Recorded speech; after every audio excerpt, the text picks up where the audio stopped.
at the elaborate table on where that the comment, decisions Mike. are being making.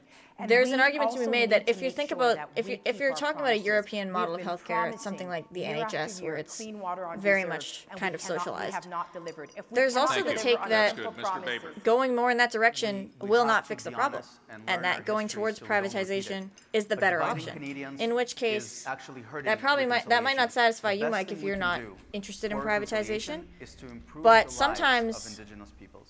It's not just the delivery. There's no way I can deliver an argument in favor of privatization to someone who simply is against privatization. That's gonna.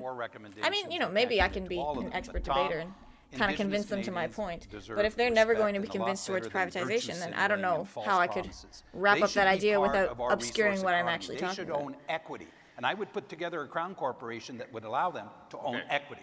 Okay.